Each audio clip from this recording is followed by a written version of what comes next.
twongeye turatomboye bana b'Imana kuba Nyagasana duhamagaye kugira ngo tugere neza ku mpuhwe ze. Ku izina ry'Imana Data na Mwana na Roho Mutagatifu, amen.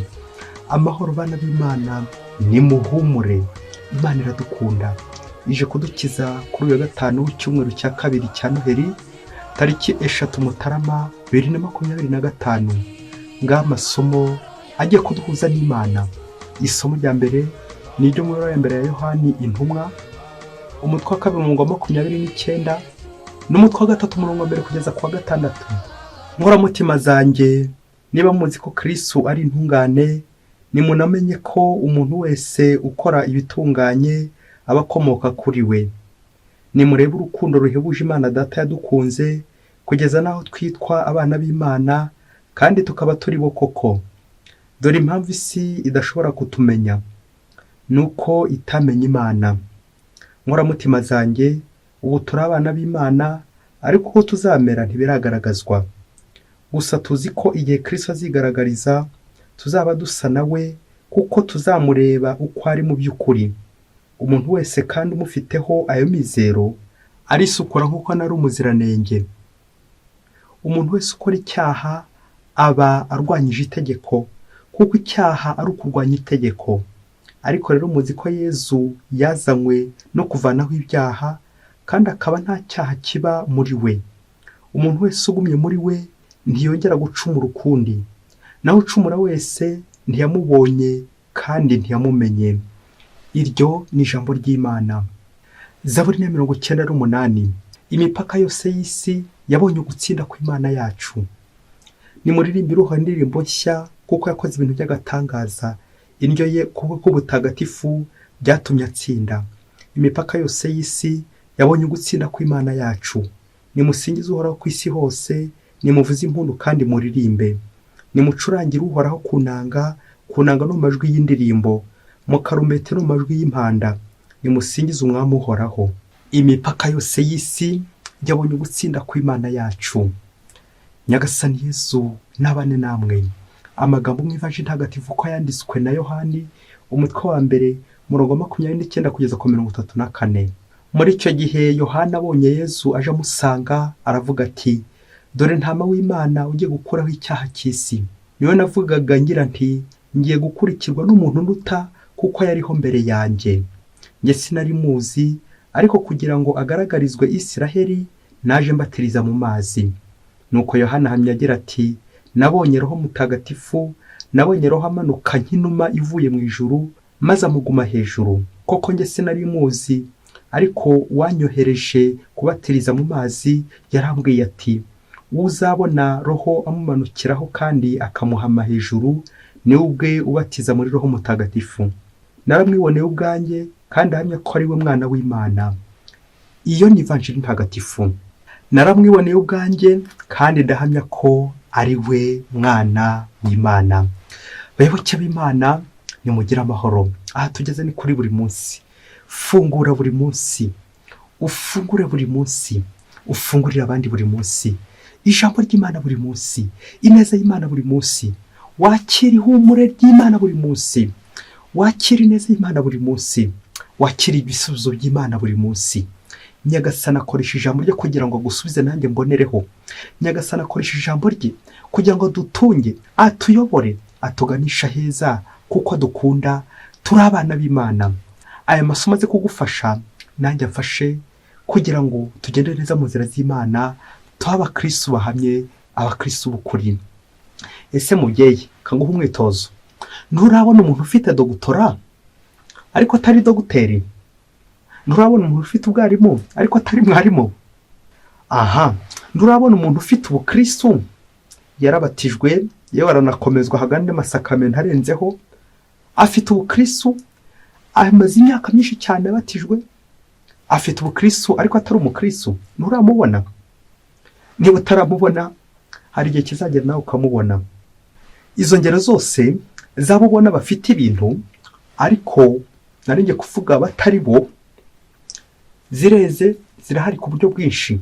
Mu Gifaransa niho dukunze gutandukanya inshinga ebyiri, l'avoir et l'être. Nshobora kuba mfite ariko ntari. Nawe uze kongera urebe, niba udafite ubukristu aho kuba umukristu, kandi byaba ushobora kubona umukristu ku izina. Narabatijwe, ukaba ufite izina ryiza, ariko izina ryawe ntibihura n'ukuri. Kuba umukristu, ngiye intego remezo y'amasomo y'uno munsi, kuba umukristu. Umukristu, ijambo umukristu, ijambo umukristu riva ku kigereki Christos, bikavuga ngo loin, uwasizwe, uwatowe, umwana w'Imana, intore, intore y'Imana, uwatowe. Birerekeza cyane cyane ku isakamento ry'abatisimu, aho dusigwa na Kristo, ya mavuta ya Krisima adushyira ikashe ku gahanga, bityo tugasa na Kristo. Muri batisimu dusa na Kristo, twambara Kristo, tuba abakristo, twigana Kristo, tugira uruhare ku busaseredoti, ubwami n'ubuhanuzi bya Kristo. Kristo umwana w'Imana, natwe duhoye kugira uruhare kuri ubwo butorwe bwe. Hari igihe dukoresha ubukristo tukabukoresha nabi, ati ndi umukristo, ndi uwa Yesu. Nibyo koko, umukristo nyine aba ari uwa Kristo. Urebe mu buzima bwawe niba koko kuri mukristo nyawe. Ese usa na Kristo? Usa na Kristo nyirawe? Cyangwa watakaje isura ye? Kandi byaba amasomo ko twagiye tuyagarukaho akuyemo ijambo umukristo, abakristo, intore. Twabizirikanye mu isomo rya mbere, turi kwibandaho cyane cyane ibaruwa ya mbere ya Yohani, aho Yohani ari kwibasira abanyamurwanya Kristo, abayobe badutse bari kurwanya nyine abakristo, bakarwanya Kristo, adushishikariza kuba intungane nka Kristo, kwigana Kristo, tukaba nyine abakristo, kuko na Kristo nawe ni intore, kandi turi abakristo. Ubwo natwe tugomba kuba nyine izo ntore, tukaba abakristo nyabo. Niba dutoye ari umuziranenge, natwe rero tugomba kumwitaba turi abaziranenge. Ivanjiri y'uno munsi nawe harimo ijambo umukristo, ngo twagiye tuzirikana uburyo Yohani Batisa yatanze ubuhamya kuri Yezu. Yezu aje amugana, Yohani Batisa yanteguza ya Kristo, umuhanuzi ndetse n'umubatizo wa Kristo, aratanga ubuhamya kuri Kristo, uko yamubatije, kubatiza umwana w'Imana. Muri batisimu natwe tugira uruhare ku bukristo bwa Kristo, natwe tukaba abana b'Imana muri Yezu Kristo. Nibwo Yohana soje avuga ati namwiboneye ubwanjye, kandi ahamya ko ari umwana w'Imana. Amen, amen. Ngiyo yantore ngo Christos, yantore umwana w'Imana. Nawe wongera urebe niba ufite ubukristo cyangwa niba uri umukristo. Ese bakwita umwana w'Imana cyangwa uri umwana w'Imana? Komeza ubyibazeho, nanjye ndacyari kubyibazaho. Ese wasanga ni mu bantu bahetse ubukristo, babatijwe imyaka irashize ari myinshi, ariko ibikorwa nkora bikaba bihabanye n'ubukristo. Ndakorera Imana ku manywa, ngasingiza Imana, nkaririmba, nkajya muri korari, ngahanika ku manywa, ariko ijoro ryagera ngahindura isura, nuko ngakorera Sekibi. Ibyo bijya bibaho cyane cyane ku bantu dukunze kwiyoberanya, ukina kashikashi, ukajya kure, ukagaragara amaso y'abantu gusa, ariko imbere y'Imana, Imana yakureba ikazunguza umutwe, kuko ibona ko ufite ubukristo ariko utari umukristo. Mubyeyi, inkuru ngiye gukubwira, uze kwirinda guca urubanza utarayisoza. Ndagusaba rero kuyisoza, maze urebemo ijambo ubukristo aho riherereye. Umunsi umwe hirya kure cyane muri Afurika, ngo abapadiri babiri ngo bagiye ku rugendo. Nuko mu rugendo babanza kujya gucumbika ku mukire wo muri ako karere, ngo acuruzaga zahabu, umuherwe. Nuko wa mukire abonye ko ari abapadiri, abajyana mu cyumba cyiyubashye, icyumba cyiza cyane gikomeye cyane, kugira ngo baruhuke neza, dore ko baba bari ku rugendo. Abapadiri bararyama, bararaho ngaho. Ngo nuko nijoro abacu baryamye, baza kurabukwa bishoje ko mu kindi cyumba, barabukwa agasanduku. Nuko bihutira kugakora kugira ngo bumve uko karemereye. Bagakoze bumva ko kararemereye, baravuga bati uyu mugabo ni umukire, asanzwe acuruza zahabu, iyi ni zahabu irimo uko biri kose. Bateruye koko bumva biraremereye. Nuko muri ako kanya bahita barabyuka, ngo hari mu gicuku, bagwa kuri ka gasanduku, bati turatomboye, turatomboye, mbega zahabu zishyushye we. Batero ka gasanduku, baragenda barazimira. Ngo nuko bageze mu nzira bagiye kugabura iminyago, babanza gukuramo ya myenda bari baratiriye nako bari baribye ngo bajya bayibisha, imyenda bari baratiriye mu nzu z'abapadiri ngo bajya bayibisha bagaragaza ko ari abapadiri. Nuko bagiye guhambura, birumvikana bamaze kwambura ya myenda, bamaze no kuyibika kugira ngo n'ubutaha bazajye kuyibisha ku rundi rugo. Nuko barapfundura, ngo bamaze gupfundura, muvyeyi nawe watungurwa ngo basanga ari umurambo urimo umunuko aba ari ubatanga imbere. Nuko barabihirwa bikomeye cyane, ngo umugabo wari wabacumbikiye w'umukire ngo yari yaraye apfushije umuhungu we bwari buzinduke agiye kumushyingura. Nuko rero abacu babandi bari biyise abapadiri sinjya wahera bishoke ko na n'ubu bakiri kurwana, nirinze kuvuga kurwara bitewe nuko bakubise nyine igihwereye, bahise bahahamuka, ubanza na n'ubu batarakira iryo hahamuka.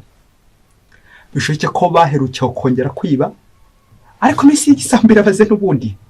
Bayoboke b'Imana, Yezu Kristo akuzwe. Ngo bwa bukristo bw'igihururu, aho usanga twambaye uruhu tukinjira mu gihuru, bikaza kuragira twahuruye turi kwambuka muri ruhurura. Reka dusoreze gutuntu tune tuza kugufasha kongera kureba ubukristo bwawe nawe igipimo wabuhereza bureshya bute, bungana bute. Ntuzatangwa no kubona mu buzima abantu biyita, nanjye kuvuga abantu b'Imana, abihaye Imana, ukiyita umupadiri kandi utari we, ukambara imyenda y'abapadiri kandi utari we, ari housing, bakajya bagira ngo dore umupadiri, dore umupadiri, kandi ari imyenda gusa wambaye, bakajya bakona gusa mu myenda, ariko uramutse uyikuyemo bakubura, wazimira, wahamuka kuko utari we.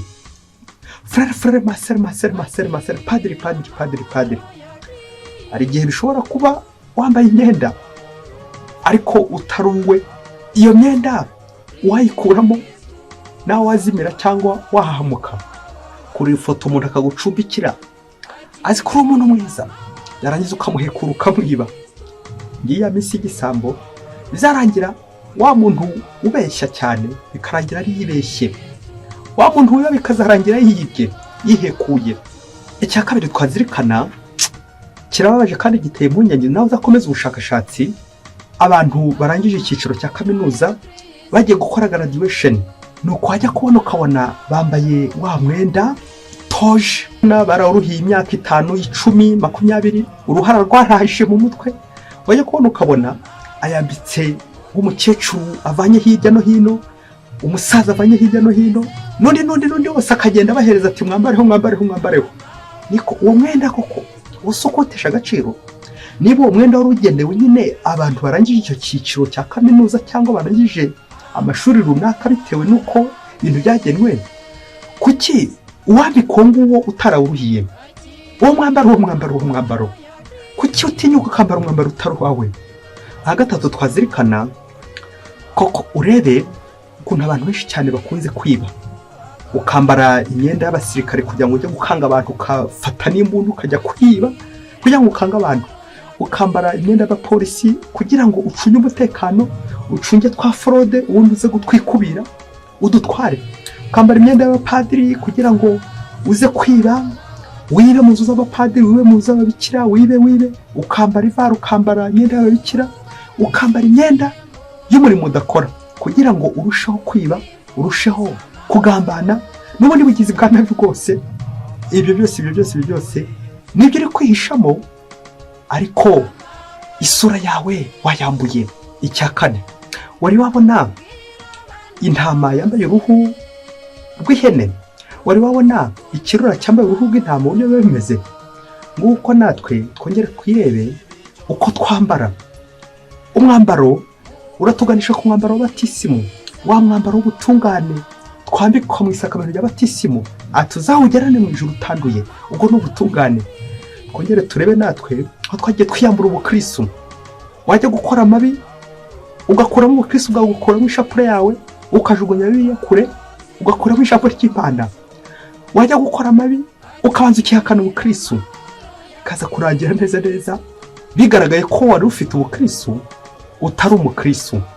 Mwifurije no munsi utekereza ku bukristo bwawe, niba ntaho ujya ubushyira ku munzani, niba ntaho ujya ubushyira mu isayo, niba ntaho ujya uburambika, ukaba kwambara uruhu rundi rw'ikibirima, rw'ikibiribiri, uruhu rw'intare, uruhu rw'igicokoma, uruhu rw'ikirura, kandi uri intama w'Imana, uri umwana w'Imana, uri umukristo. Ongerera ahantu hose wandavuje umukristo, ongerera kundi umunsi ahantu hose ujye wihisha, abantu tukakubona neza inyuma umeze neza, ariko imbere ntawamenya ikiza kuvumbukayo, ntawamenya ikirura kiri imbere, ntawamenya icyo wambariyeho, icyo uhishe. Buri wese yende kwambara umwambaro utamugenewe, wambara umwambaro wawe kandi ntukawukuremo. Dusaba inema yo kuba abakristo nyabo buri munsi. Mwese Imana ibahe umugisha. Imana Data na Mwana na Roho Mutagatifu. Amen. Padiri Musumukona Gisnasi wa Diocese ya Cyangugu.